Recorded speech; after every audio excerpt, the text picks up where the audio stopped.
Wonder who lives here.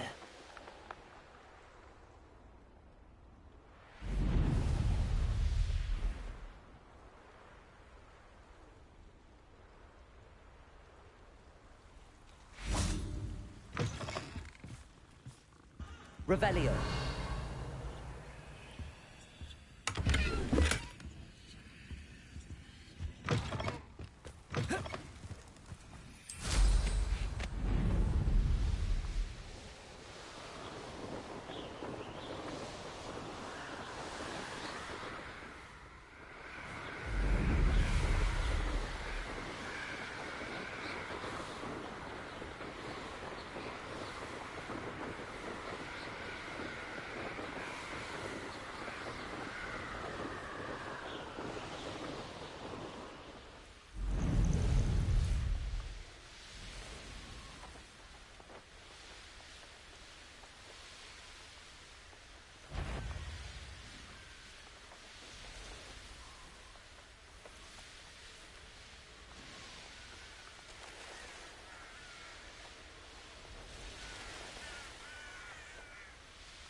Revelio.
Hogsmeade, here I come.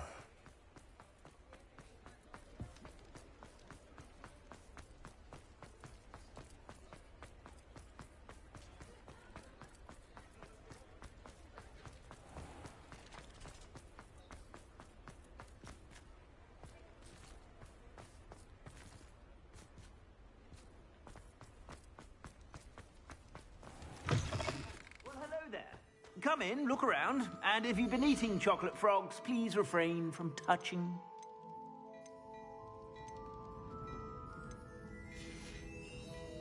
I suspect you have a sharp eye for fashion.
sure to stop by whenever you're about.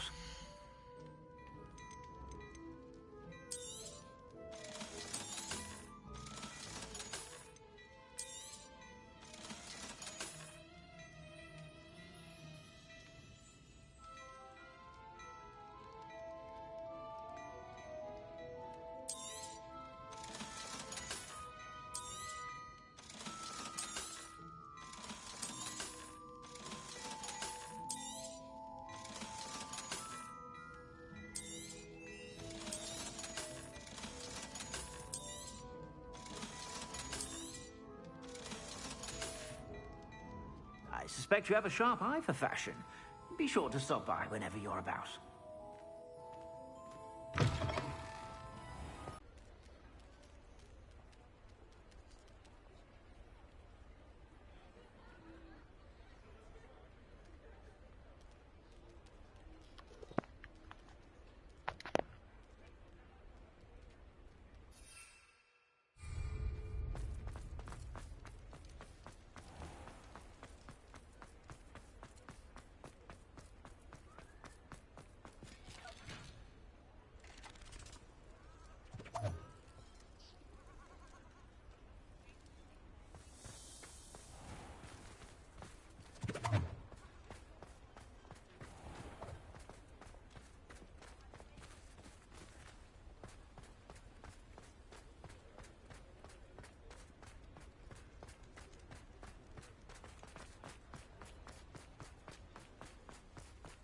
Does it get any more cozy than Hogsmeade?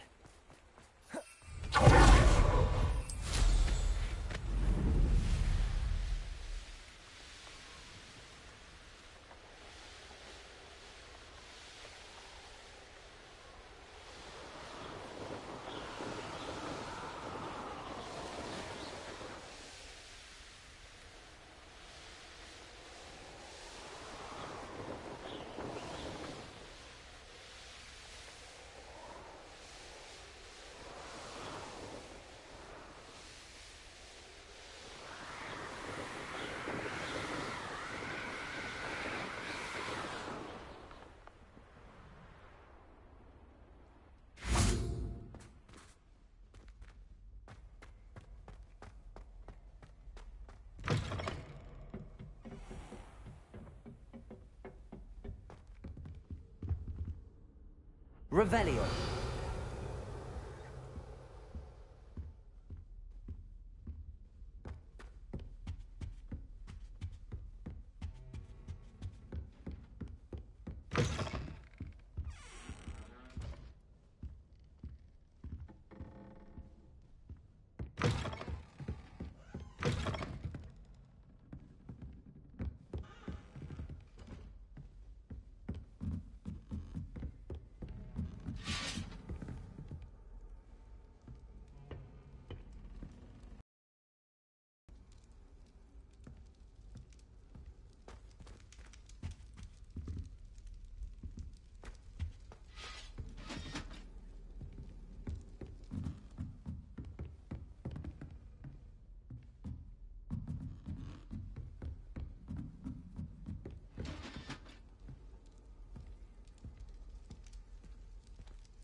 I've always said that travel broadens the mind.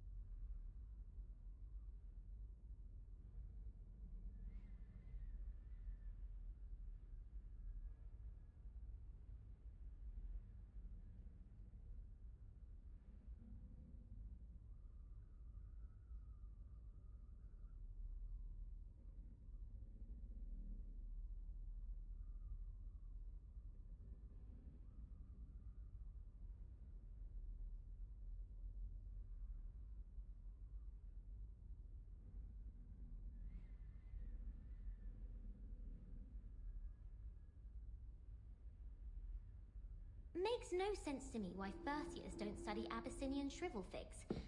Why should they escape the torment? Where did you get your dragon-hide gloves? I saw you handling that Snargaloff in herbology. You know my gloves went mysteriously missing. They say herbology is the study of magical and mundane plants. I wouldn't bother yourself about that. If I were you, I'd be more inclined. How nice to see you, my young friend.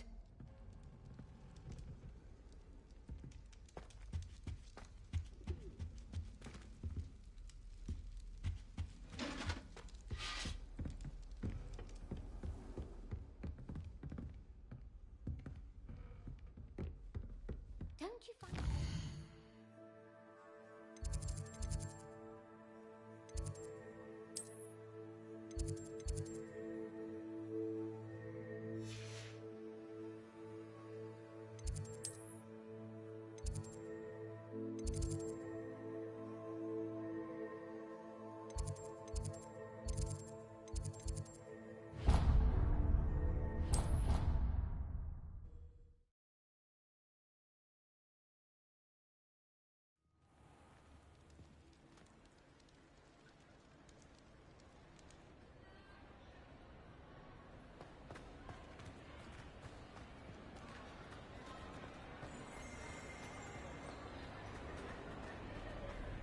Revelio.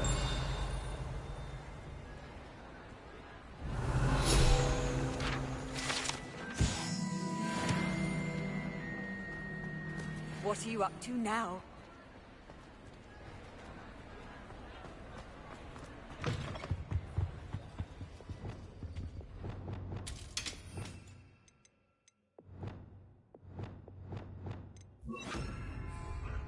Lumos.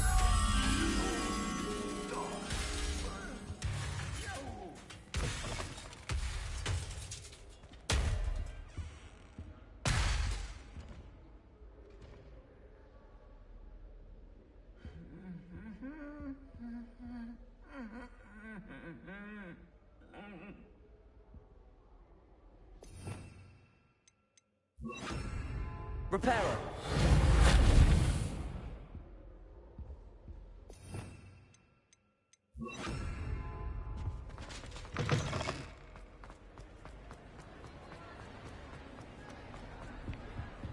Lumos.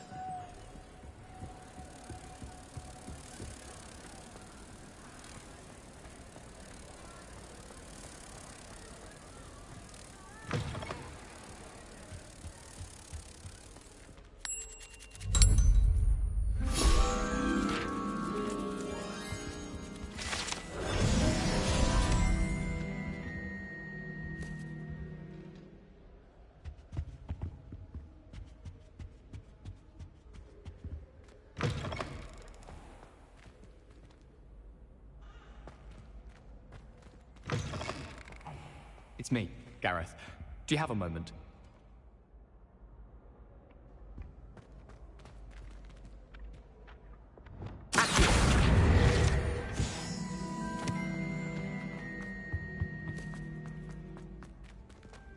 Levioso.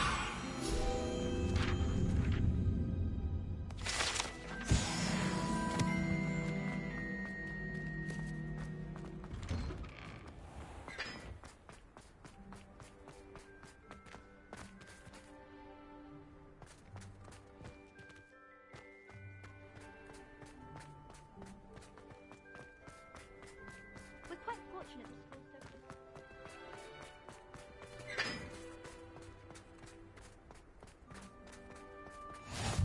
You can't imagine how inconvenient travel was before I invented...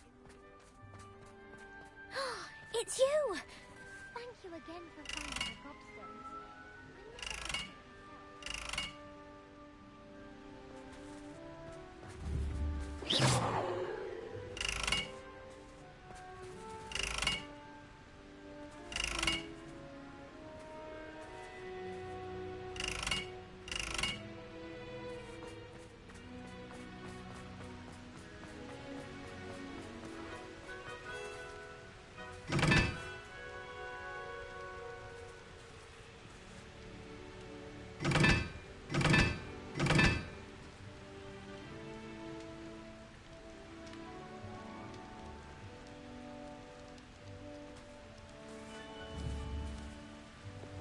Bombarder. Confringo.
Hello, Brian. I just wanted to get myself a piece of cake.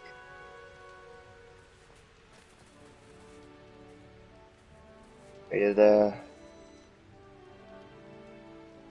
I'm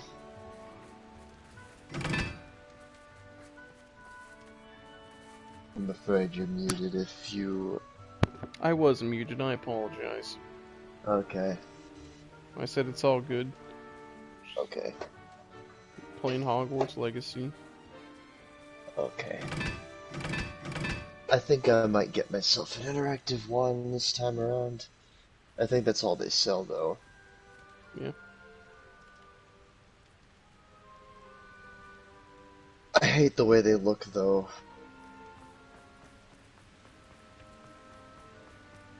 Just so that we can save time, I'll, go wand shopping right now. Actually, no, we need to be looking at tickets. What the fuck am I saying? Hold on. One. Oh, it's supposed to be one.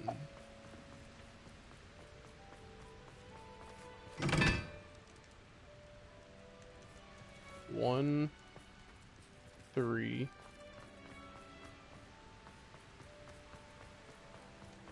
Then 2. 4.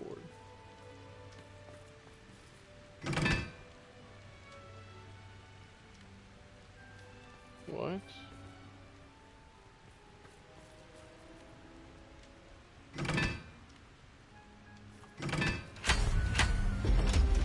Okay, managed it. Cool. I unlocked a secret thing. Yeah, I'm gonna pull up ticket prices here in a second.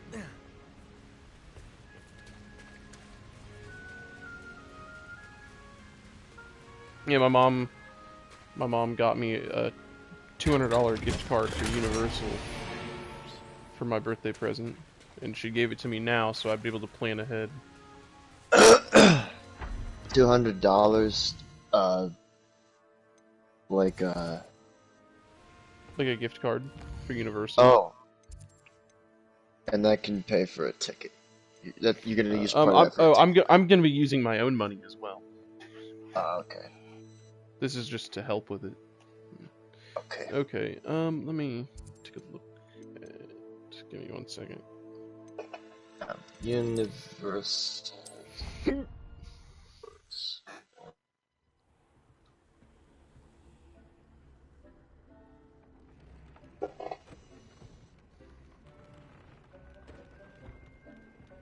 Did you want to go 2 separate days, or did you want to go just 1 day?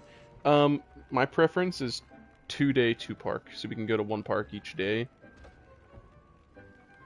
Oh shit, that's right. There's multiple. Fuck, I forgot. That's what I'm gonna try and do anyway. Well, yeah, I'll do it with you. Do you mind if I stay with you guys, though, if that's the case? I'm gonna call my cousin Chris and see if I can go stay with him. Oh, well then, I probably shouldn't do that then. I don't think he'll mind. You don't think he'll mind? Okay. Worst case scenario, I can ask him and he says no. I don't think that's gonna be that big of a deal. Because I'm not going to get a hotel or anything. That's just... No. No, that would be a little bit funny.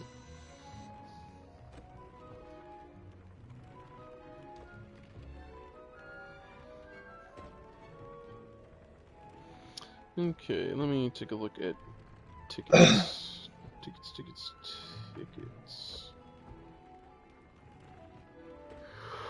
Okay, So, am I a Florida resident? Yes.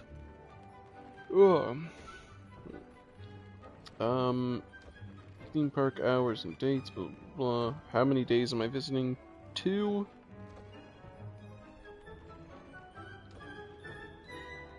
Oh, shit. Which website are you on? Are you just on the... I'm on the official Universal website. UniversalOrlando.com. It's their official site for the park. Okay.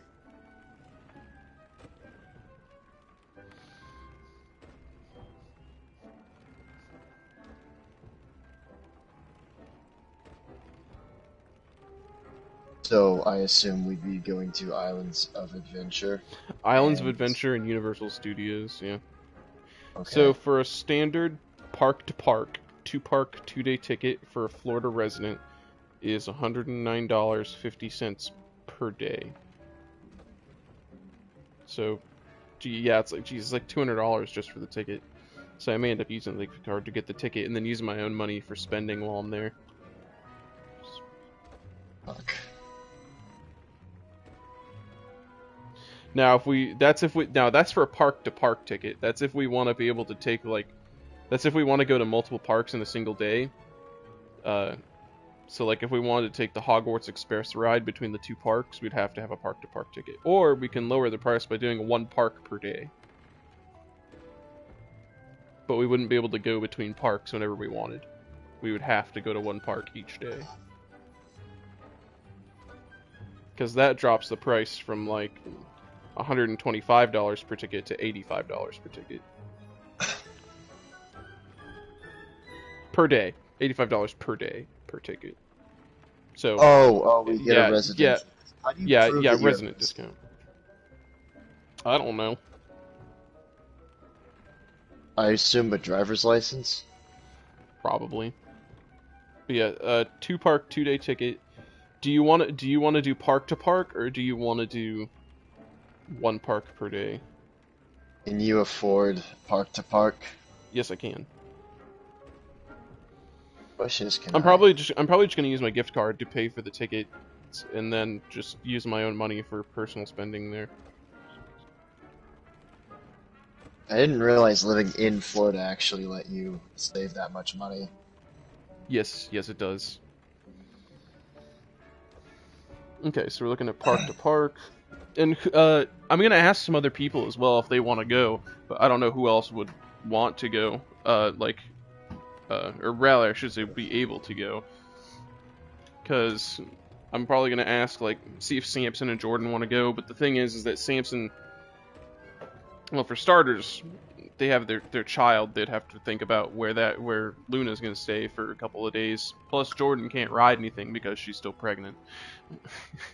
Oh yeah, that's right. I forgot about that. I forgot they have another one on the way. Yeah. When?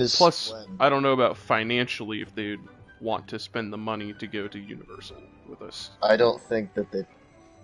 We will offer it to them, be good, kind friends, and say, hey, we are doing this. It would be great if you could, but we understand if you can't. Yeah. That's how we'll say it. My gosh, it's freezing in here. How cold is it where you're at? It's 50 degrees out.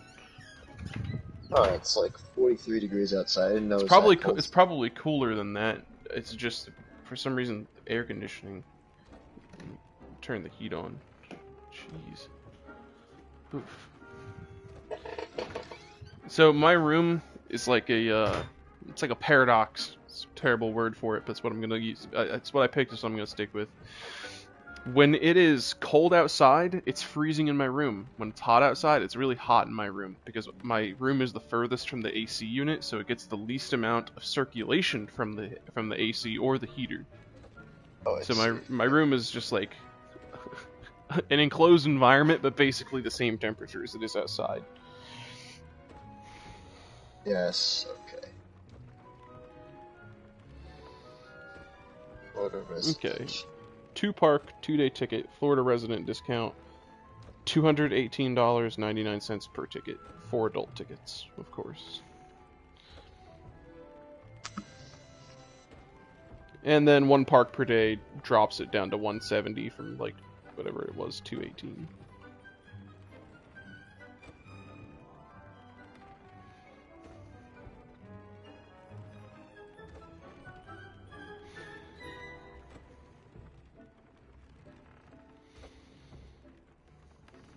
Well, if you're okay with a park-to-park, 2-park, 2-day ticket, then that's what I'll get.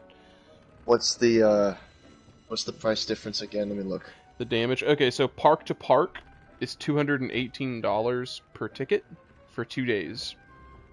For 1 park per day, it's $170 per ticket for 2 days. Wait a second. No, it's 125, right? 1 park per day, park-to-park, 2-day ticket, $170.99 for an adult ticket. And then for a 2-park, 2-day ticket, park-to-park, $218.99. I don't know where you saw the 120 yet. Was that for a 1 park? Are you looking at the Florida residential discount tab? Yes, I am. What the fuck am I looking at? It also depends on the dates. It also depends on the dates. Oh, okay. Yeah, what were you looking at? Well, I mean, I see this right here, and it says from $218 or $219, and then to the right though, like it says adult ticket from $109.50. Okay, let's just see on the date then.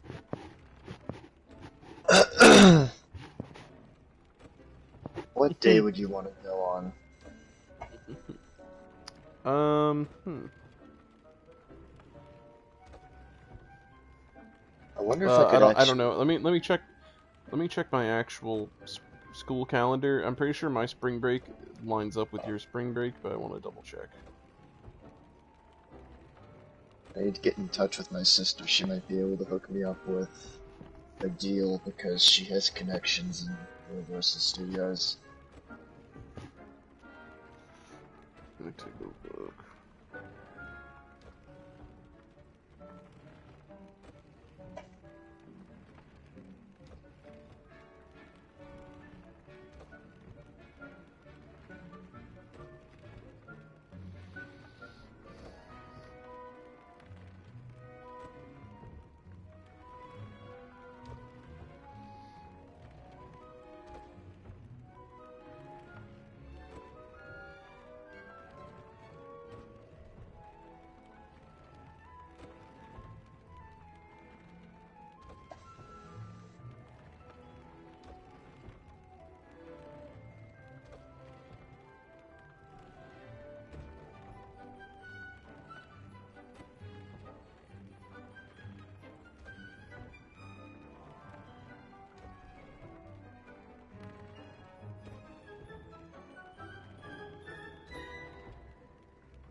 Okay, yeah, so my spring break is March 11th through the 17th. Does that line up with yours?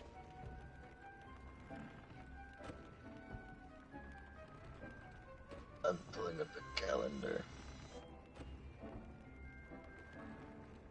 Well, it should essentially run until the 19th because the 17th is a Friday. Okay, yeah. So 11th to the 19th. Okay, so we have the exact same spring break then. Yes. So this works out well.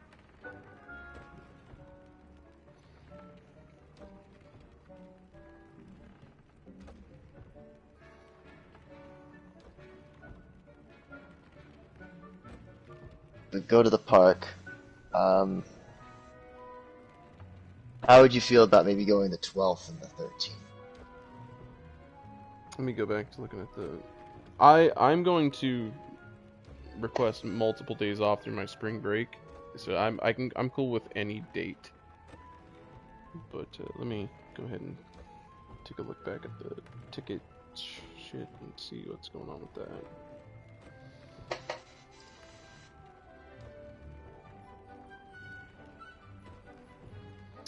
Uh, 2 days. Yes, I'm a Florida resident. For standard.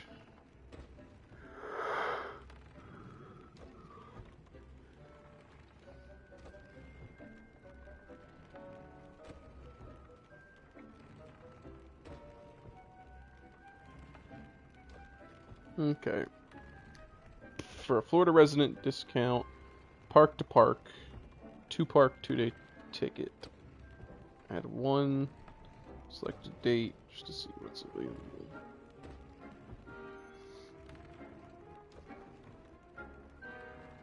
Okay, so there are no blackout dates in March. That's good. I don't understand what that is. Blockout dates are days of the month when they have the park reserved for special events or something like that. Okay. Which is known to happen, but usually around holiday times. So for spring break, if you want to go, you said the 13th? I look at the 13th. calendar. The 12th and the 13th, yeah. 12th and 13th? That shouldn't be a problem. I would have to request off the 11th through the 14th, just for time purposes. And then we can spend the 12th and 13th at Universal. And you said you're already going to be in Orlando for something else, right? I was going to be visiting my aunt and uncle. Okay. I'm gonna actually, Well, I'm not going to actually pay for my ticket yet. 1, because I haven't cashed the gift card. And 2, tomorrow I'm going to ask a couple other people and see if they'd be interested in going as well. At least 1. I think it'd be cool if we got at least like 1 or 2 other people to go. Get okay. Like get a whole gang of us going around Universal.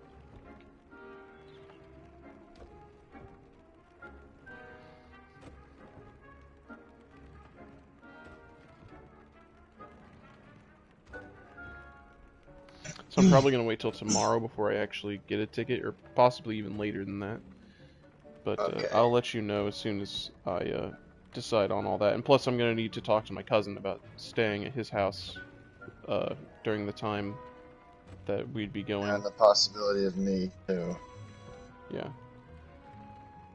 So give me like a day or 2 to call people and ask questions and stuff. Okay. Would like to speak with you Sure. when you have a moment. Let's see what Harry Potter wants they got.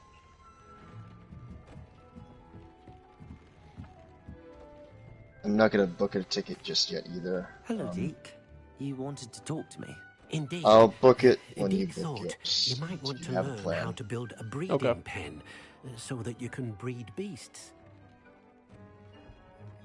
That sounds like a very good idea. Rescuing and breeding beasts Can you go even hand purchase in their hand. wands on their website? I'm Young basically beasts just are going to look at a particularly catalog of vulnerable to them. poaching. I didn't know you could Will look at their allow us wands. to keep the younger ones safe. I see. What do I need to do? First, bring a pair of beasts to the room. 1 male, 1 female. Deeg suggests rescuing thestrals, as they're at great risk from poachers. Noble creatures, but their relationship with death gives them a bad reputation. They're prized by poachers for their tail hairs. I've seen thestrals before. Look under their Where would I find merchandise a pair of tab. them nearby? You might be able Deeg to Yeah, has that's seen what I'm some doing wild right now. thestrals not too far from the Hogwarts grounds. Then you'll need to purchase a spellcraft for the pen from Tomes and Scrolls and gather the materials it requires. Once you've I'm not rescued gonna the be basic thestrals and choose and Harry's you wand. have the spellcraft, you come and find Deek. Not only are these wands like not look as good because they're the stupid interactive wands, but they're also more expensive Yes, they are. By like a whole $20 more expensive. Yes. $400 for a wizard chess set?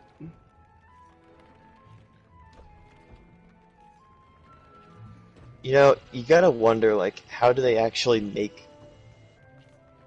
money off of that? Because nobody's gonna fucking buy that, right? A wizard chess set? I mean, for that price, I would probably not for that price, but if they had one more affordable, For I'd that get price, one. I mean.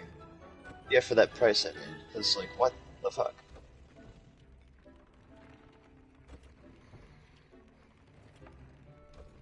Is wizard chess the same rules as normal chess? Pretty much, yeah. The only difference is that the pieces, you don't move them by hand. You command them to move from the space they're on to the space you want them to go to, and they're like semi-sentient. So if they think what you're doing is a bad idea or a bad strategy, or that you haven't played with that specific set of pieces enough for them to trust your decision making, they may not obey you. Really? Yeah.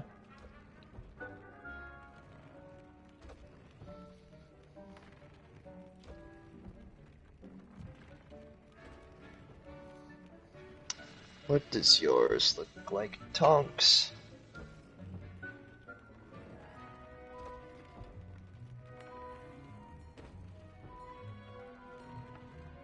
It looks sexy, Tonks.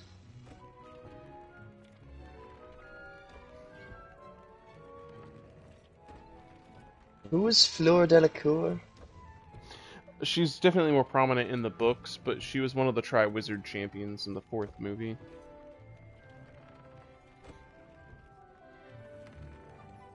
So it looks like they do sell. I'll have to really get a look at the images. Looks like they sell both interactive and normal ones. Where'd you find that out? I'm looking at their merchandise page, and they have a separate section of wands that are about $15 cheaper, and they don't say interactive in front of them.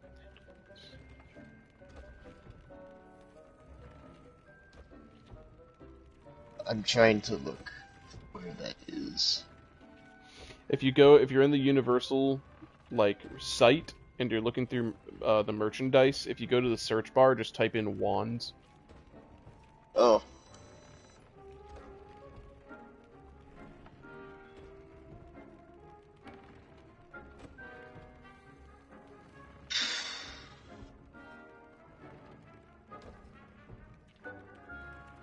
I'm assuming sort by low to high. I don't have any filter on. I just scrolled down and then ended up coming across it. Honestly, I might end up getting the Elder Wand if I'm gonna get another wand.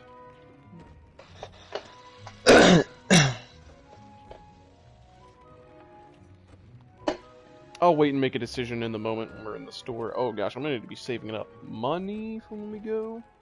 I'm trying to have like at least $400 or $500 spending money. It'll take me some time to save that up, but I think by the time spring break gets here, as long as I'm extremely conservative with my spending,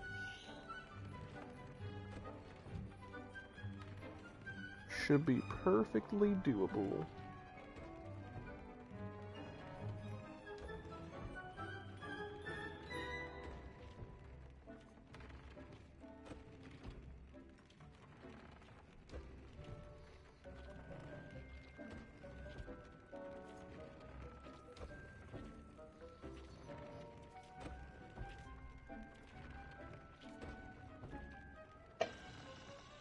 Did Peter Pettigrew change his wand when he became a Death Eater?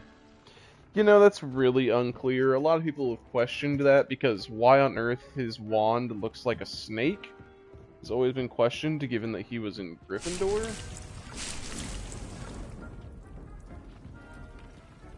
I like to think yes. Yes, it was. It was his original, or that he switched? I like to think that he switched, but I honestly don't know. Also, by the way, if you're interested, I am currently streaming Hogwarts Legacy while we talk. Oh, I am interested. Okay. Let me get that up and going.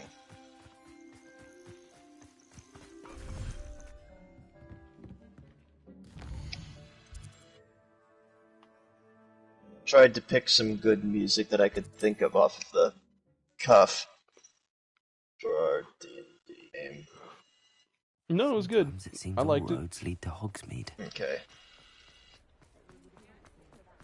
So what did you think of that bit I added in there for the BBEG? To your character.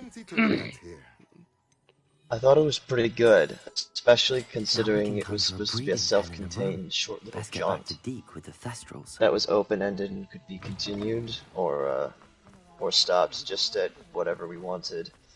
And I think we can continue from here. I wish Travis's character was a little bit more serious, but you know what? We're good. I can live with it.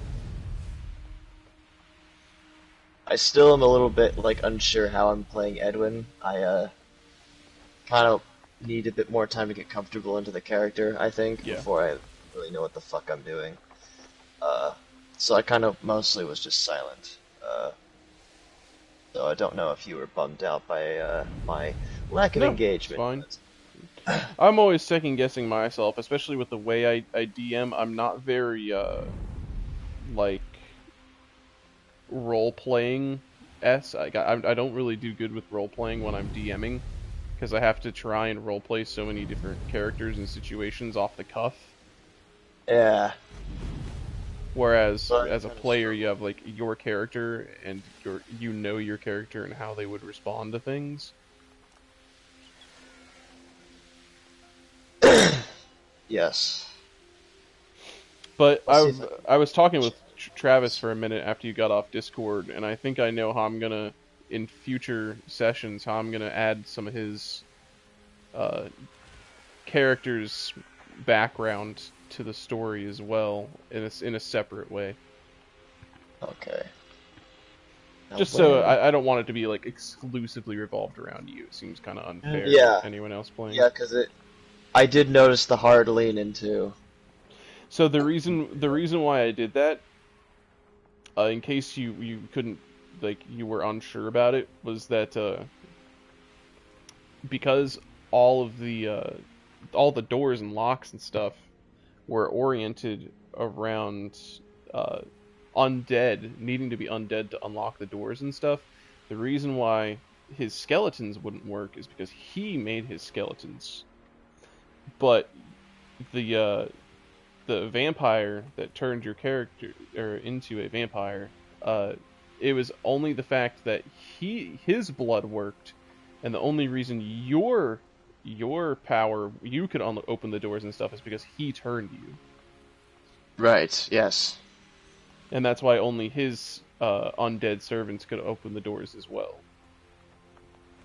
Which is why taking their body parts and using that worked as well.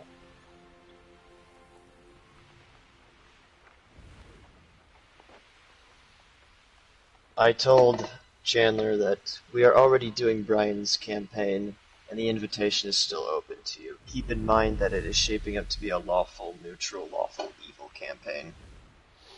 That was not my intention. I did not know it was going to go in that way. I think that was Travis's intention, because I was wanting to stay firmly lawful neutral with my character. But then Travis became the only other character, so naturally things shifted towards him, especially considering my character's kind of, by design, going to take the back seat.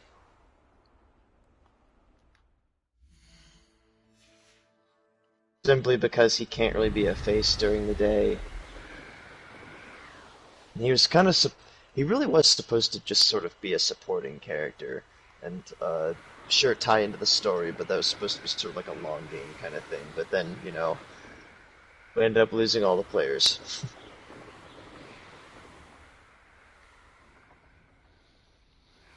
Yeah, like I said, D&D is never what we, never what you want it to be. It's always what it needs to be. Yeah, I was hoping for more players. At least one more player.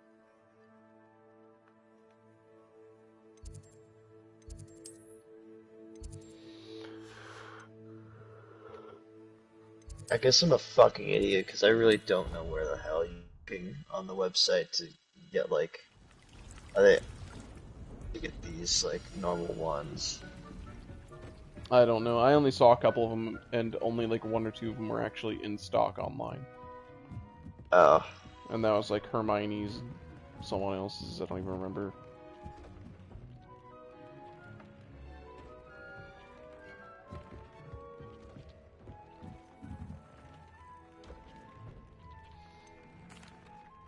I've rescued the Thestrals and bought the spellcraft for the pen. Excellent. Now, to breed your Thestrals, simply release them into the same vivarium in which you conjure the pen. Then use the pen to start the process. Come and see Deke when you're finished. I shall. I wonder where I should conjure their pen.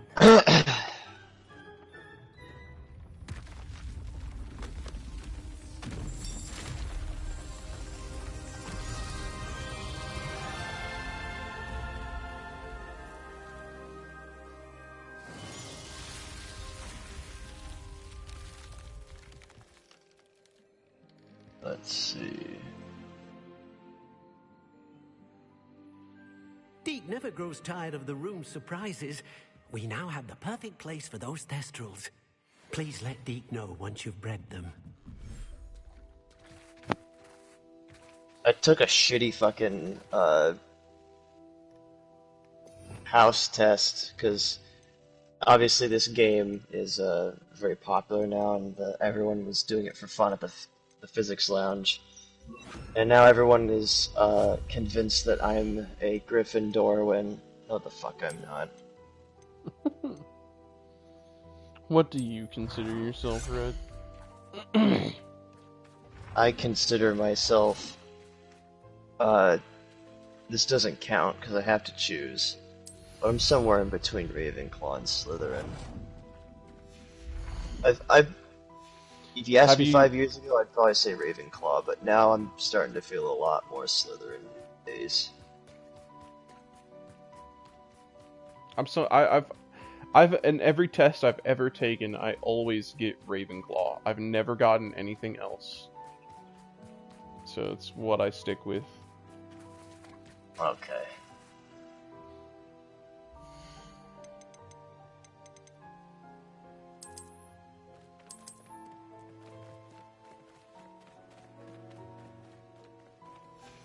So apparently Hogwarts Legacy has shiny beasts you can catch like Pokemon. They're different colored and they have a little shiny icon next to them and they're rare. God. So the whole beast breeding in this thing is like straight Pokemon. You can get shinies and I love it. Wait a second, is Bellatrix part of the Malfoy family? Through marriage, she's technically a part of the Black family. She's Sirius's cousin. Okay. And actually, so if you want to know the family tree on that, so go to the Black family, and they had so there were I think 3 siblings. There was Sirius's mother, and then her 2 sisters. One of the sisters was Bellatrix. No, not Bellatrix. No, how exactly? I know Bellatrix and Narcissa are sisters. Narcissa married into the Malfoy family. Bellatrix married into the Strange family. Okay. And they are both cousins of Sirius. Okay. I see.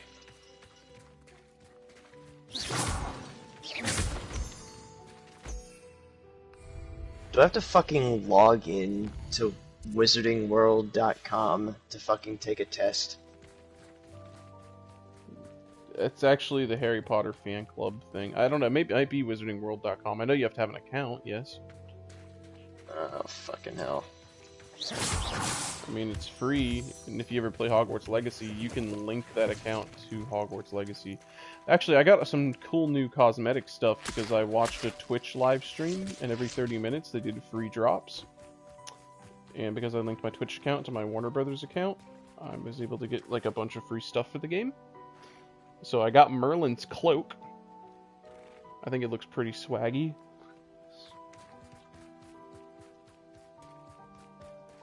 So,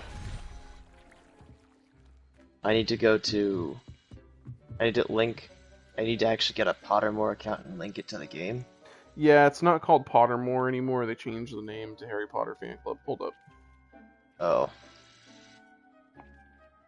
That's so stupid. Pottermore sounded like at least a little bit sophisticated. Yeah, if you go Like, to Wizarding... I think it's wizardingworld.com, and then once you make your account, you can get your house and stuff. Alright, fine, I'll fucking do it.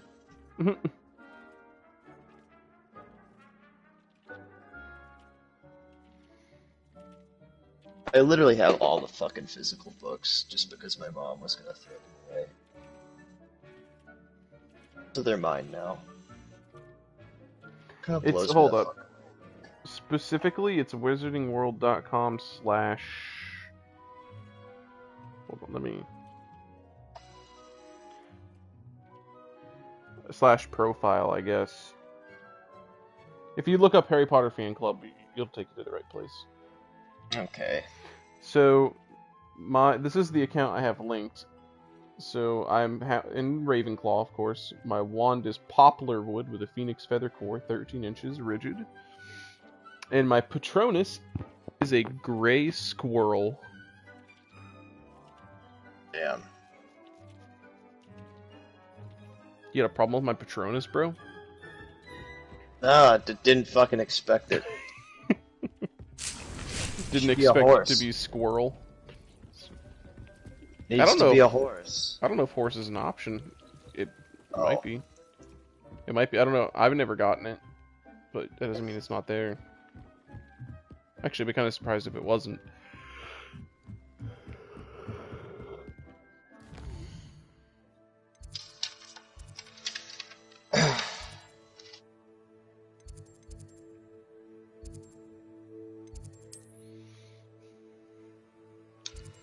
Harry Potter Fan Club. Gotta make it. I'm curious. I'm more curious about your wand that you'll get than your house.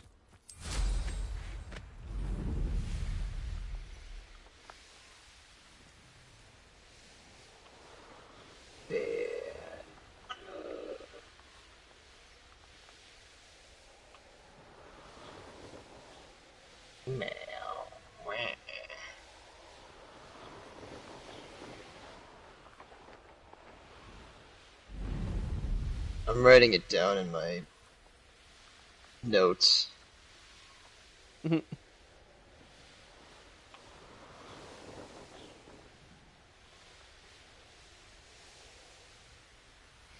Apparently, there's a side quest in this game where you get to go to Azkaban, but you can only get the side quest if you're in Hufflepuff House. Bullshit.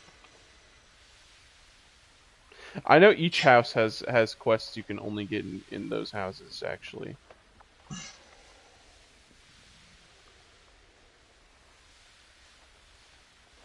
Yes. Ultimately, I plan on playing through this game with a character for each house.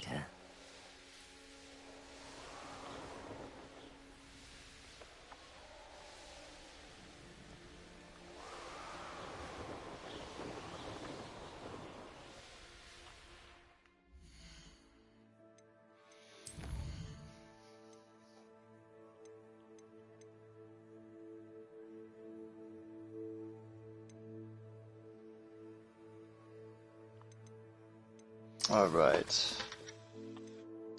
Written down.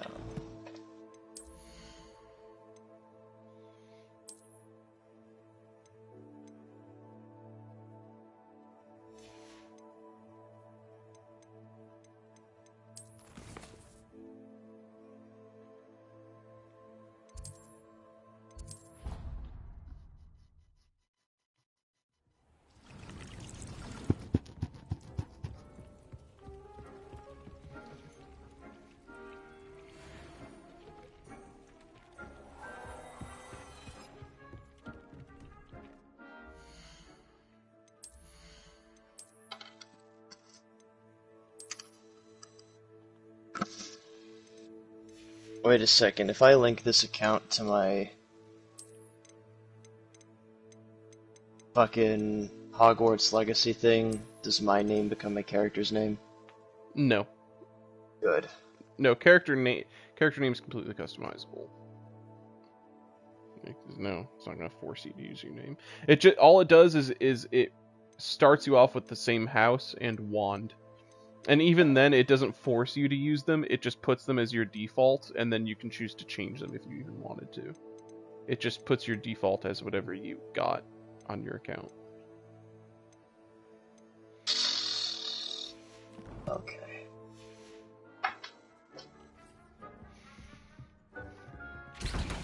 You heard of a game called Project Wingman? I think you've mentioned it to me before, but I don't remember much about it.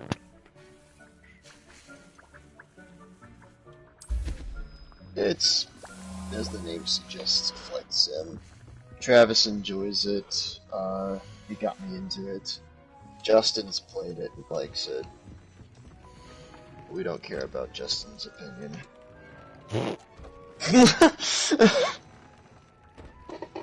No.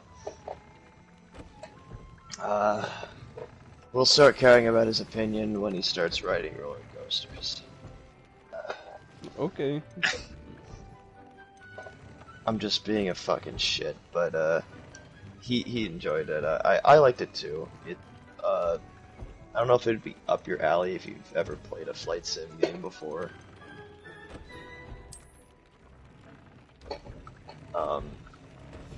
You basically, it's not multiplayer, it's a single player game, but there's a story mode to it. You play as a mercenary, and you get caught up in a civil war in a world that's set like 400 years into the future, but like after Yellowstone exploded.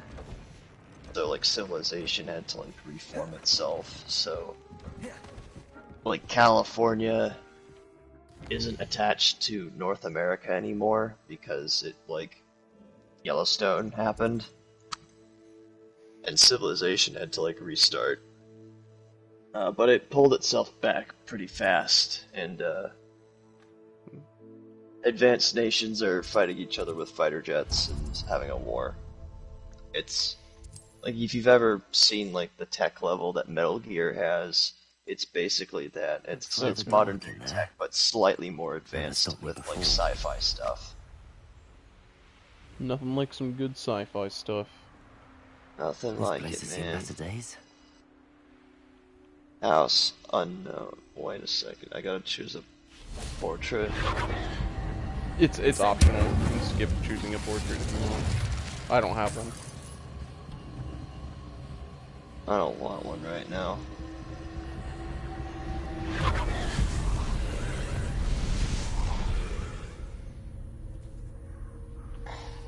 Are you in stream, by the way?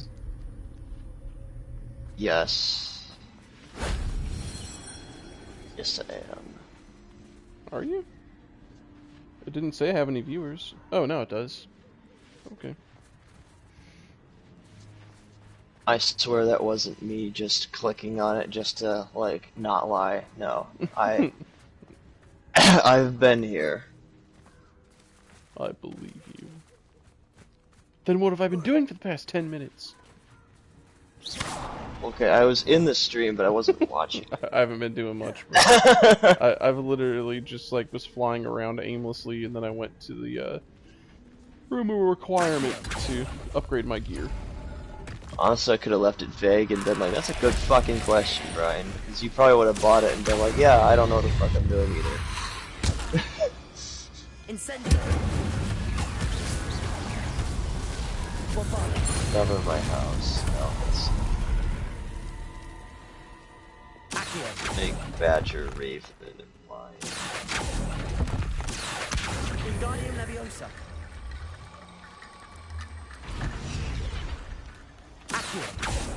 Dawn, Dusk. I like Dusk. Wingardium Leviosa.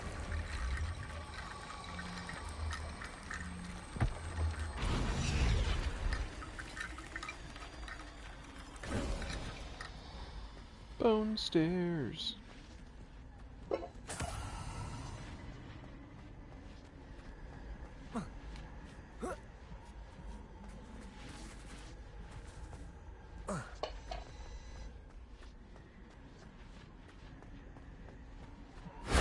That solves that.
You know, it really was an unfair advantage once Harry got, like... It's like, in the books, right? Harry gets the Nimbus 2000. Abandoned long ago, no doubt. Which is like a top-tier racing broom at the time, right? Right. So he starts off playing Quidditch as a first year, which was, like, already really weird. Then he gets to own his own broom, even though first years aren't allowed to own their own brooms. And the broom he gets to own is, like, one of the top racing brooms in the world. Like, let me give you some perspective on that for, like, what exactly top racing broom means.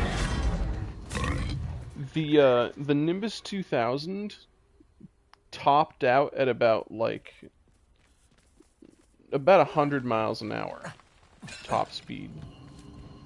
The next closest thing, like, to brooms that people had, topped out at, like, 70-75 miles an hour. Then he gets a Firebolt in his third year. Firebolt top speed is like 160 miles an hour. How fast? Like 160 miles an hour. I see.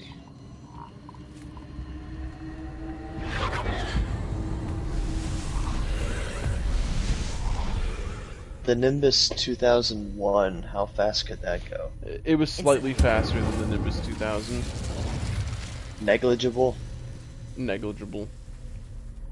Was it literally just bragging shit? It was noticeable, but still, especially when compared to a Firebolt, it's negligible.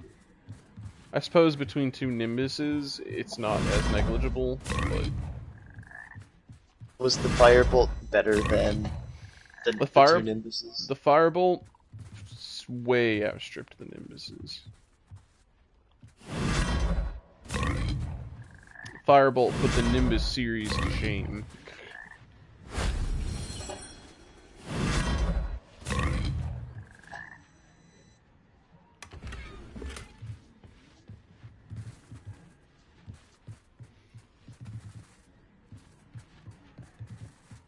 So,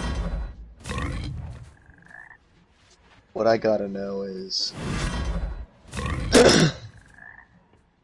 if, obviously I'm taking the Pottermore quiz and all, but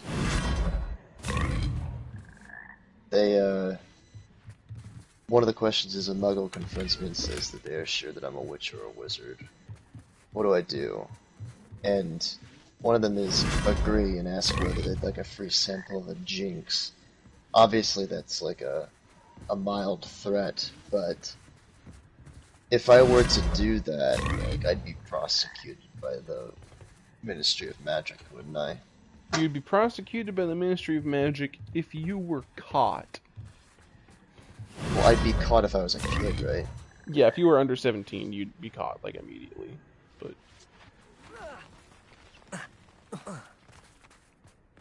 How the fuck do adults get caught, then? Well, good question. Usually things like that don't go unheard of. Like, unless they just straight up kill the person and hide the fact it was, like, hide the body so no one could ever realize it was done by a wizard. But, like, to just jinx someone, like, not to kill them, but to just, like, scare them or injure them, it would get heard about by the Ministry, and then they would track down who did it. I see.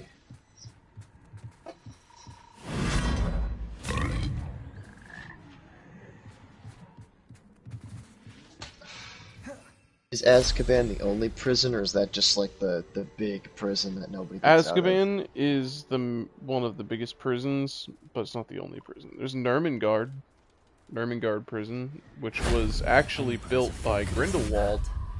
Grindelwald built Castle Nurmengard to hold his, not only as a base of operation, but to hold his prisoners.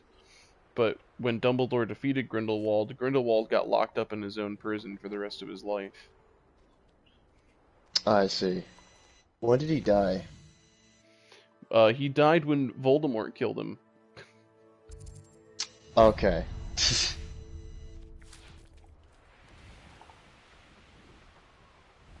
Did he do that to... Why did he do that? Did he think he had the Elder Wand? So, yes. So, Grindelwald had the Elder Wand at one point, and when Voldemort was looking for it, he'd heard rumor that Grindelwald had it, so he went to Grindelwald to try and find out where it is.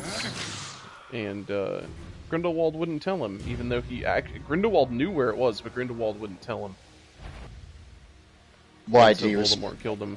Too much? So there's a whole thing about how, like, apparently later in his life, after being imprisoned, Grindelwald began to regret a lot of the things he did. I see.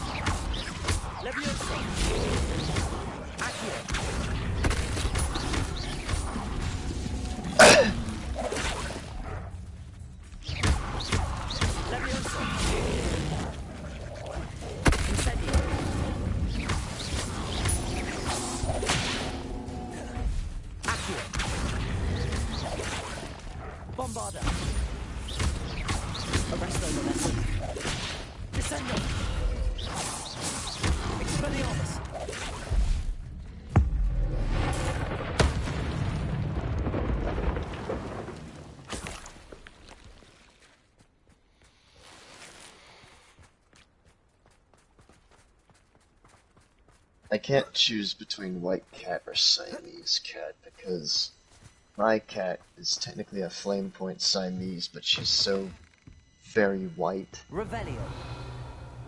And I feel like the idea that Siamese cats give off is not the same as the not so commonly thought of Flame Point, which is basically just a white cat but with some slight orange markings.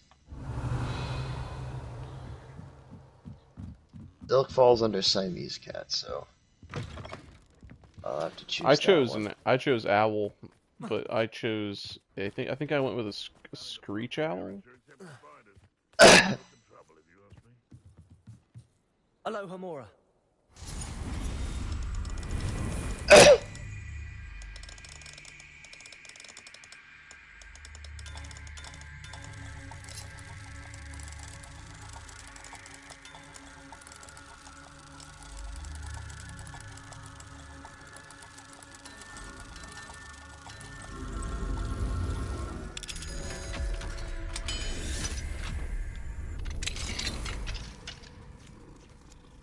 Revelio.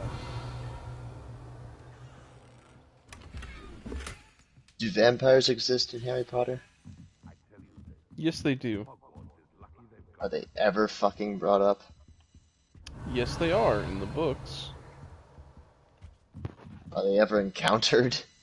Yes, Harry meets one. Very briefly at Slughorn's party.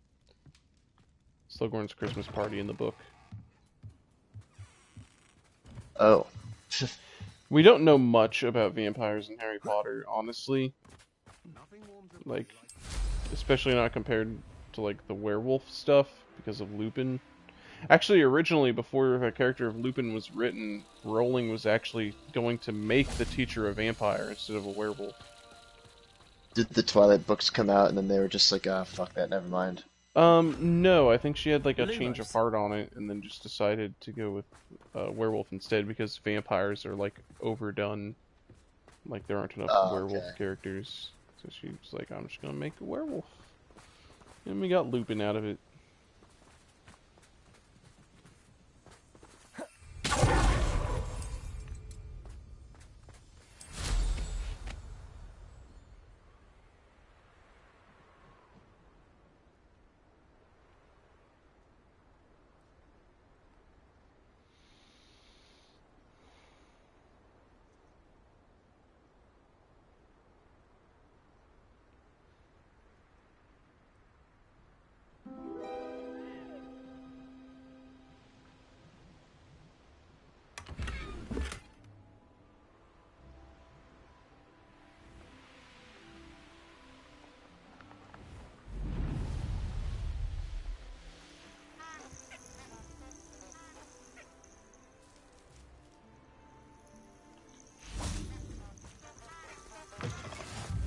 How nice this.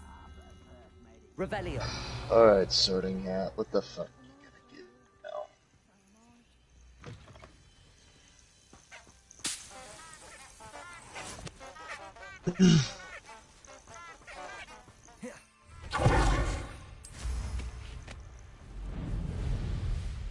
That's what I fucking thought. Ravenclaw. Welcome to the club.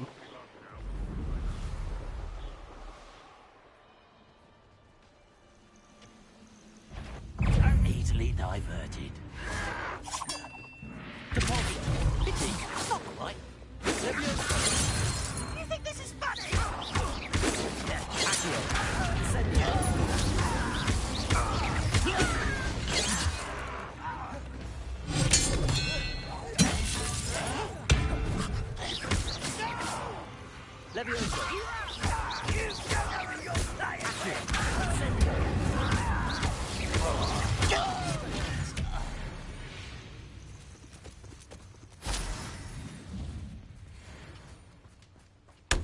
Why the fuck is it an eagle and not a raven? So there is a lot of question about that because in the movies it actually is a raven, but in the books it's an eagle. And it's actually, the term raven claw comes from the type of eagle that represents Rowena Ravenclaw's house. And the claw of that specific type of eagle is like completely black. It's raven colored. So it literally means the raven claw of the bird, not the claw of a raven. Oh, this is fucking stupid. I mean, that's what it's always been. And then the movies were like, yeah, we're gonna make it a raven. But it's a description of the claw. The claw is not of a raven. It is raven in color. Oh shit, I gotta put on headphones. Shit. Here's a pleasant surprise. The Patronus thingy.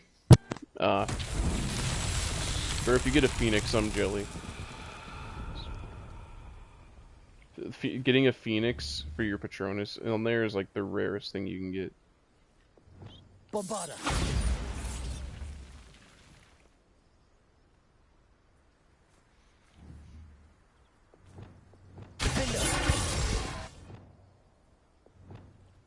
Expelliarmus. Descendo. Bombarda.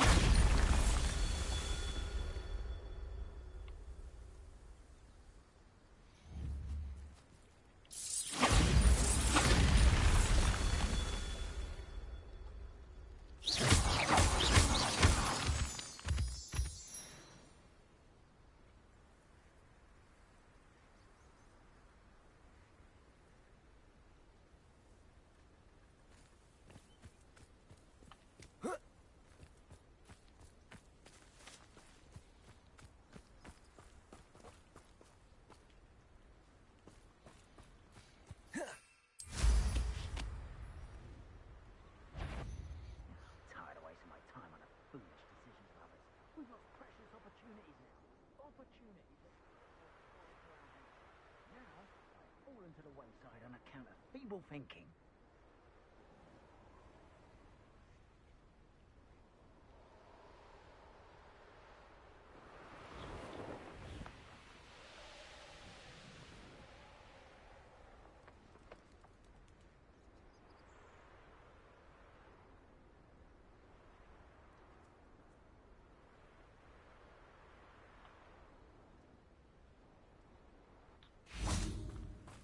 Oh, I see. Confringo! Bombarda!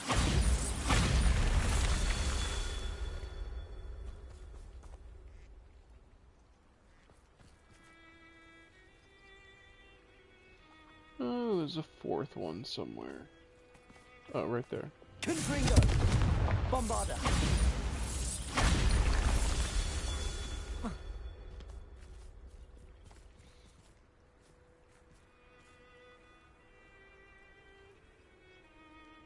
More? Confringo! Bombarda! Easy mind controls won't get the best of me.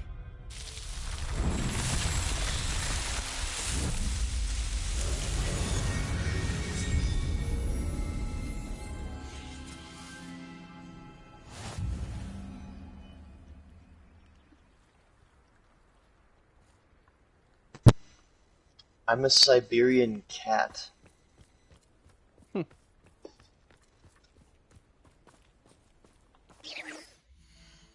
I agree with that. So long as you agree with it.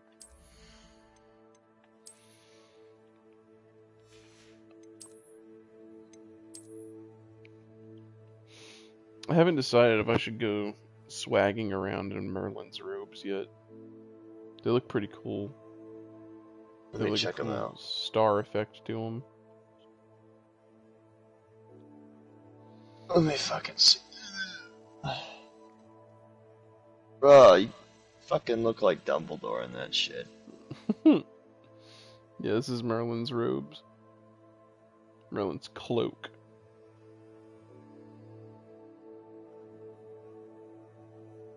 Now I gotta find my fucking wand.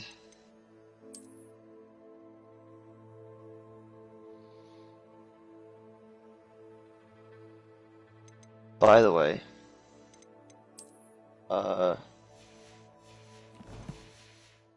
So, by the way, what does it Merlin's take to become- Yeah. what? Merlin's What cloak does it is take now to become fuck.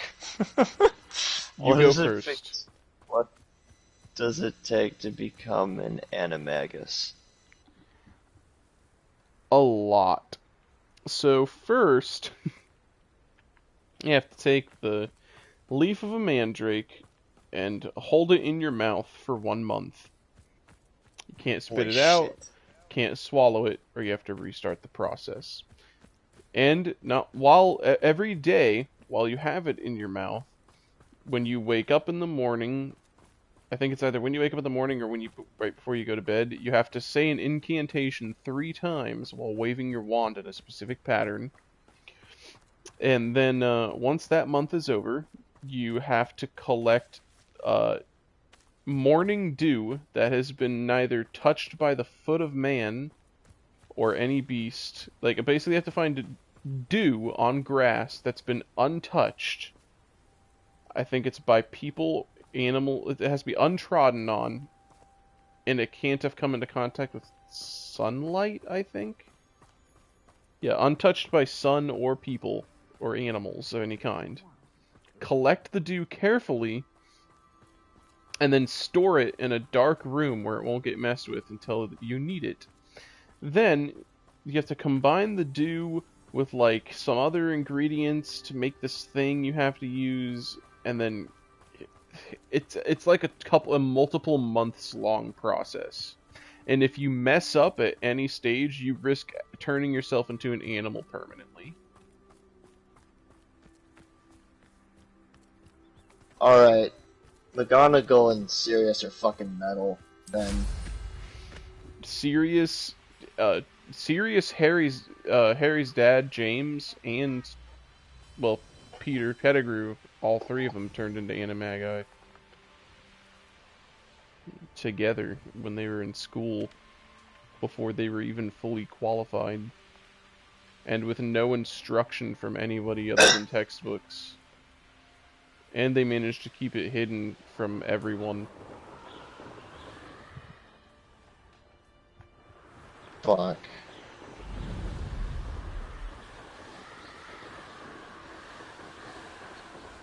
Yeah, becoming an animagus is difficult. Very difficult. Yeah, it's probably something that I wouldn't fuck with if I... But at least according to Hogwarts Legacy, is much more common at Wagadu, which is the African school of magic.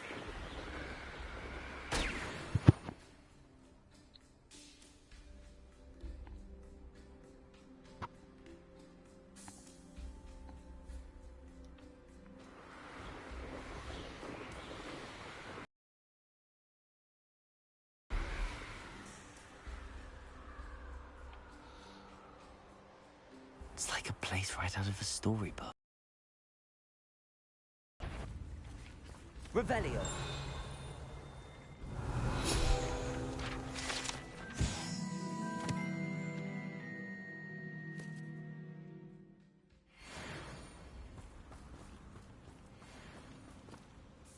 Hello. Do you have a moment? Yes, but just the one, I'm afraid. Running the shop keeps me rather busy. I'm the new proprietor. Indira Wolf? Traveling alone you have down a to say? deserted road. You reach a crossroads. Do you know what you might be Continue looking for? towards the sea, head towards the forest, or right towards the castle. Oh man.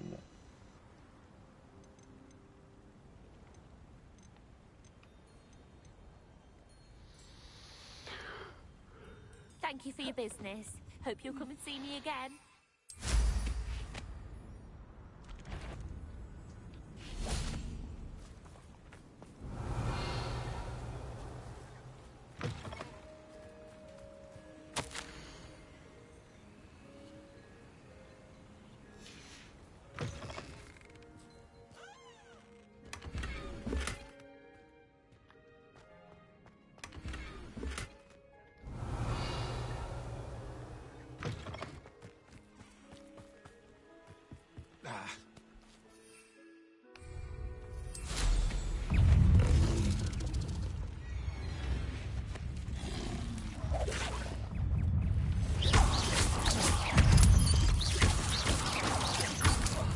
What the? Stupid. Alright.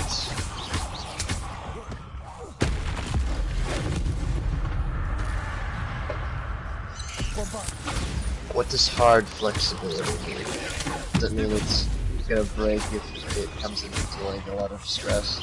No, so flexibility on a wand, while it can mean like the actual flexibility of the wood, it more specifically means the wand's willingness to be used by others besides its true owner. So like if your wand is very rigid, that means that it will not work very well for someone other than its true owner. Whereas if a wand is flexible, it's more willing to cooperate with other witches or wizards. I see.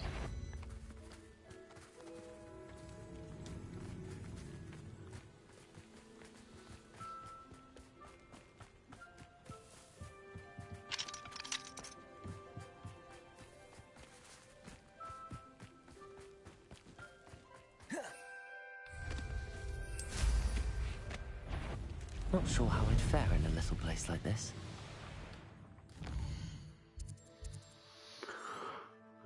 Alright, so fir wood, phoenix core, 11 3/4 inches, hard flexibility. 11 3/4 inches phoenix core. What was the wood type? Fir. Huh. If you like go under the descriptions of the wood and core types, it'll tell you what the An astronomy table. what the combination Should of your prove wood useful and once core the type sun's means. down. Let's see. Fir wood. My august grandfather, Here's one of those Gerald tables Professor Shaw mentioned. Octavius Ollivander, always called wands of this wood the survivor's wand, as he had sold it to 3 wizards who subsequently passed through mortal peril unscathed. There's no doubt that this wood, coming as it does from the most resilient of trees, produces wands that demand staying power and strength of purpose in their true owners, and that they are poor tools in the hands of the changeable and indecisive. Her wands are particularly suited to transfiguration and favor owners of focused, strong-minded, and occasionally intimidating demeanor. Damn, I was hoping I'd get a wand that was, like, good at dueling. Dueling is less of a wand or good at dueling thing, and more like a wand is good at can have a easier time with specific branches of magic. Therefore, if you want to go into dueling, you gear your skill in dueling towards that branch of magic that the wand would be most effective at. So yours is for transfiguration. Is for transfiguration. So in a duel, you would transfigure your opponents to defeat. Like you just turn one dude into a rat and then like step on him. Oh. Damn, I wanted to like blast people though. There's nothing stopping you from doing that. It just means your wand has a tendency to lean towards a high level of transfiguration. Plus, having high level of transfiguration means that you'd also have it would have a much better. I'm tired and I'm stumbling over my words and I hate it. High skill in transfiguration also means high skill in conjuring, because conjuring is just a sub variation of transfiguration. So your ability to summon things out of thin air would also be very potent. Oh, let me read mine. I had my shit pulled up. Let me read the thing for my wand. I have poplar wood. Phoenix core. This is the rarest core type. Phoenix feathers are capable of the greatest range of magic, though they may take longer than either unicorn or dragon cores to reveal this. They show the most initiative, sometimes acting of their own accord, quality that many witches and wizards dislike. Ah, fuck, I got something that adds up. Phoenix feather owners. Creature from which they are detached in the world. Wands are the hardest to tame, and to personalize in their allegiance is usually a hard one. You're saying? Oh, I was saying, the Phoenix core thing, you saying it acts up. Usually when it acts of its own accord, it acts in the interest of its owner. So, like, take Harry, for example. His Phoenix wand would protect him even when he was barely conscious. Like, it would act of his own accord and defend him. How would it do so? Though there's one case with Voldemort where it produced a unique beam of golden magic that he has never been able to reproduce consciously, that the wand did of its own accord. I see. My wand also has a phoenix feather core. So here's what it says about the poplar wood, which is what my wand is made out of. If you seek integrity, search first amongst the poplars, was a great maxim of my grandfather Gerbold Ollivander. In my own experience of poplar wands and their owners tallies exactly with this. Here is a wand to rely upon, of consistency, strength, and uniform power. Always happiest when working with a witch or wizard of clear moral vision. There is a tired old joke among lesser wand makers that no poplar wand has ever chosen a politician. But here they show their lamentable ignorance. 2 of the ministry's most accomplished ministers for magic, Eldritch Diggory and Evangeline Orpington, were the possessors of fine Ollivander-made poplar wands. I see.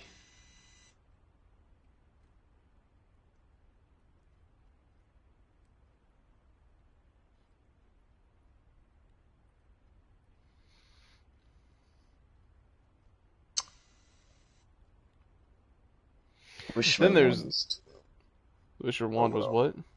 12 inches. Mine's 13 inches. Yours is longer. Yeah, my wand is poplar with a phoenix feather core, 13 inches, and hard flexibility. I see.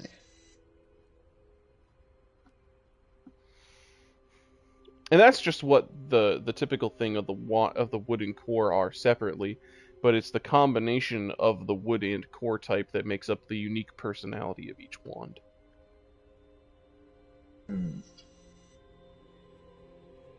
Does it have a unique picture for the wand that it shows you?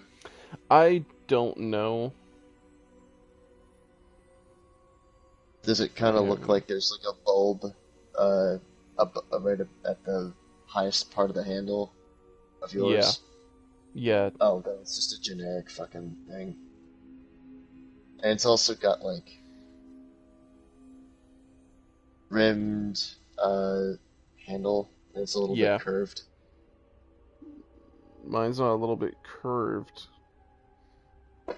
Well, I mean, it sort of tapers off to like a slight little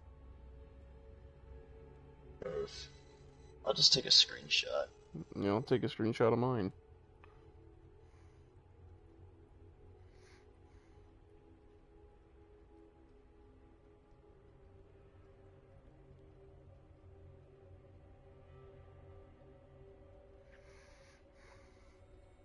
Well, my computer's a fucking idiot. I sent you a picture over text of what mine looks like. Invalid destination address? What do you mean? It's because I need to fucking I need to buy another phone card. I didn't renew my service. Send it over Discord if you could.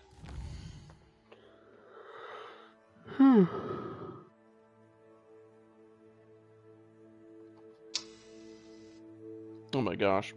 I'm about to go to bed here in a minute. Yeah, it's like 2:18 for you.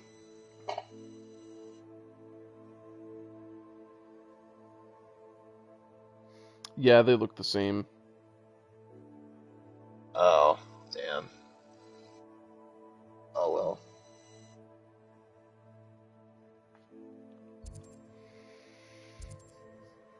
Are wands usually flexible? There is no consistency to that. It's determined. Like I said, anything having to do with flexibility or capability with magic is entirely determined by the unique combination of wood type and core type, and influence of the wielder. Because the wand has like certain initial, I guess you could say, preconceptions or preferences, but once bonded with a wizard, the wand learns from the wizard and vice versa. So ultimately the wand can change drastically in its personality and its function. So there are the 4 separate teams in Hogwarts. But do they ever like? Do they basically like play each other until like a school champion is decided, and then they go on to like play other schools? Are you talking about Quidditch? Yeah. So Quidditch is just an inter-house thing within the school. I do believe the first game of every season is always Gryffindor versus Slytherin. And then eventually each house ends up having a game against each other, and the way they determine who wins is by total... It's really vague. They only mention it like in great detail a couple of times in the books.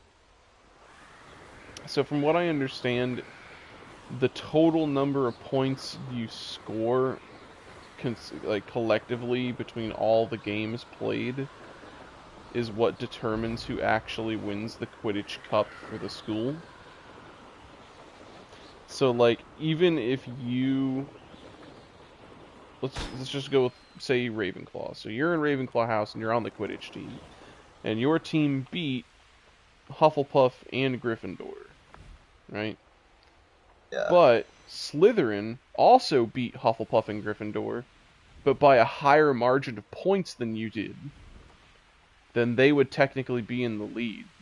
And the only way to beat them in the cup would be to not only beat them in the next game, but to beat them with a certain number of points more than they have.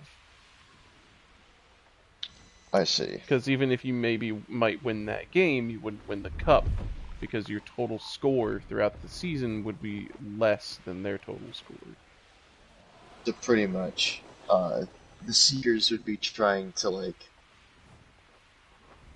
So when does a Quidditch game end? When the snitch is caught. How many points does the snitch give? 150. Each goal is worth 10. So it's worth 15 goals. Has there ever been a situation where one side has 0, for instance, the other side is like 160? The losing side grabs the snitch and then they lose because the game fucking ends? Yes, actually. That happens in the 4th book. During the Quidditch World Cup, like international Quidditch game, like the Super Bowl for Quidditch, basically.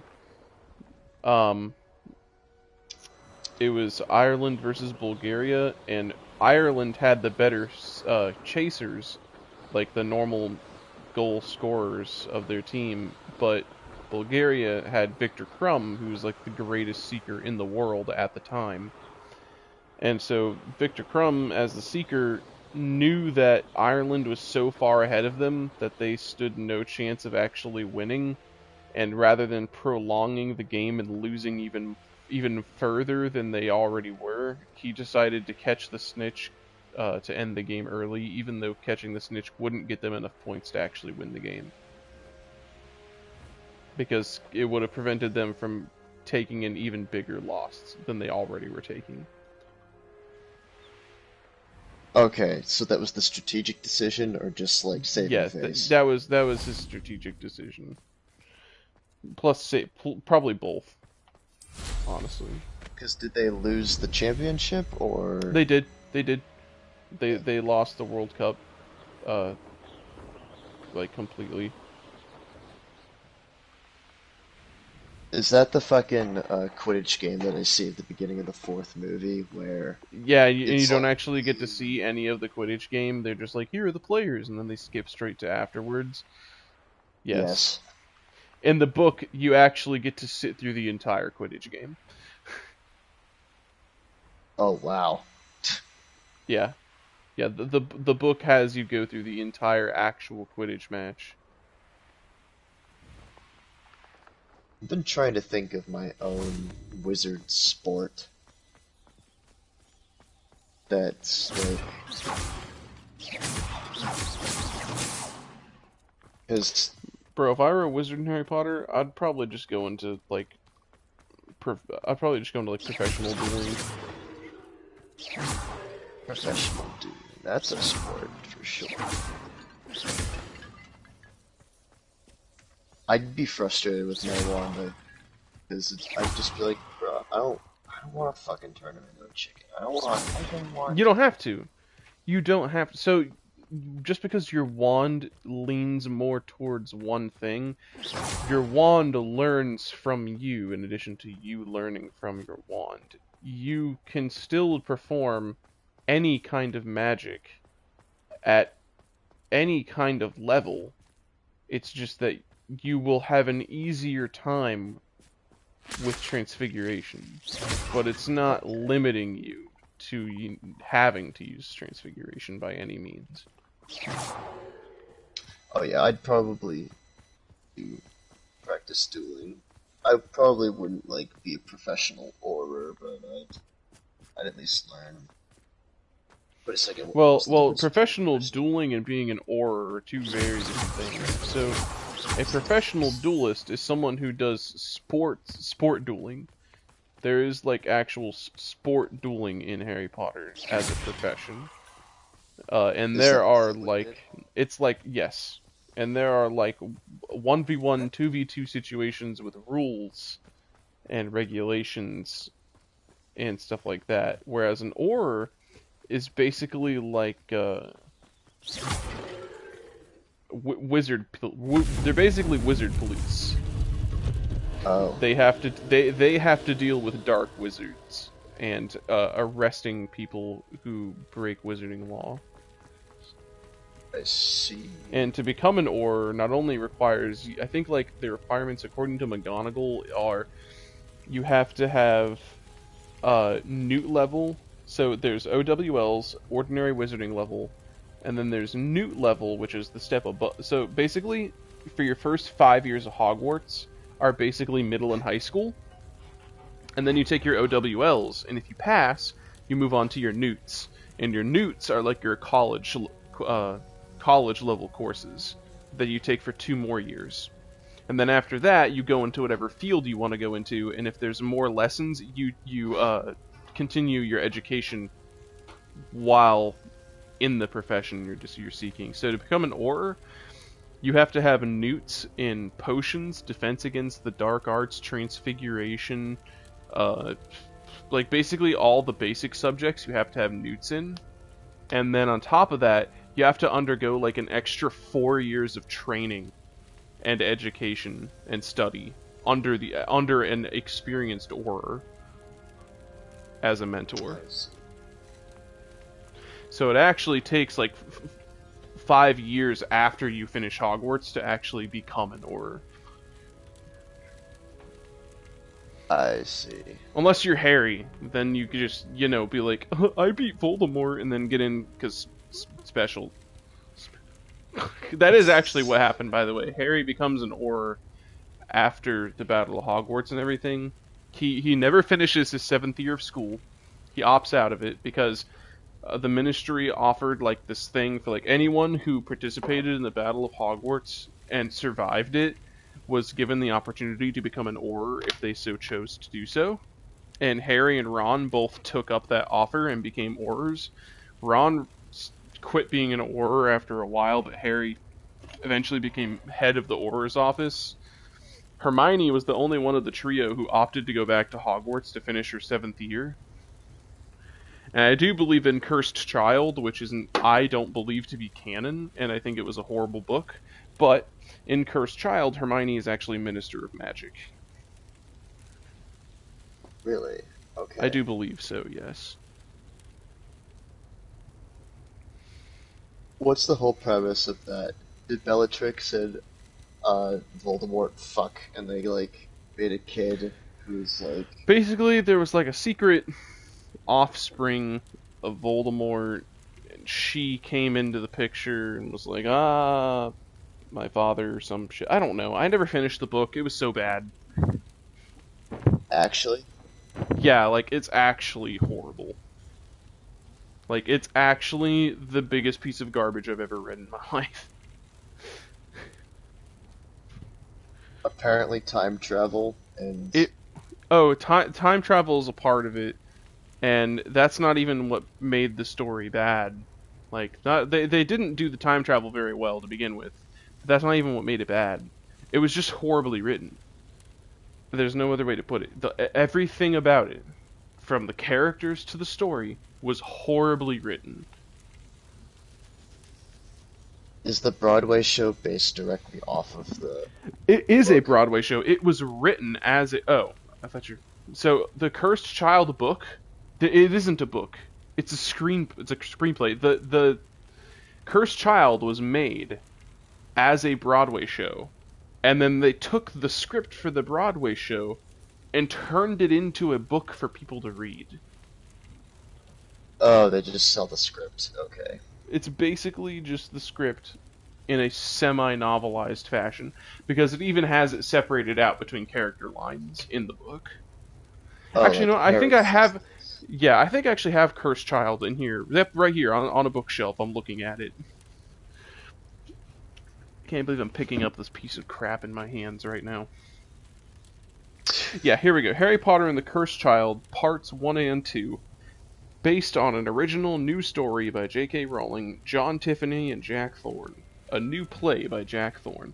This was literally, J.K. Rowling was like, here, two gay black dudes, write a new Harry Potter book. And they wrote a new Harry Potter book. And it's horrible. Did she purposefully, diversity choose them because she was getting flack on Twitter? This was way before that. I don't know. So yeah, literally, it's like the first chapter is Act 1, Scene 1. And it has the script here of who says what. Okay. Like, it says, Albus, Dad, he keeps saying it. Harry, James, give it a rest. James, I only said that he might... So on and so forth. Understood. It's like reading a script. Yeah, Okay. it's a play. And, yeah, this book sucks. It's horrible. I hate everything about it. I don't know why my mother got this book, or why I even have it on my bookshelf with all my other Harry Potter books. There's Half-Blood Prince, an actually good Harry Potter book. And right below that... in my opinion, the strongest one is probably Goblet of Fire. Okay. That or Order of the Phoenix. Which one was the weakest? One or the other. The weakest, in my opinion... Man, I'm gonna catch some serious flack for this, but honestly, Sorcerer's Stone, the very first book, was the weakest. I don't think that's flack-worthy. Like, don't get me wrong, it's a great introduction to the series, you get to meet the characters, all that stuff. Like, it's good, it's an alright introduction, it's for kids, it's short, sweet, to the point. But there's some... the story is very simple. In hindsight, a lot of it didn't really make any sense. Like, you know, how 3 11-year-old, pretty much completely untrained wizards is supposed to have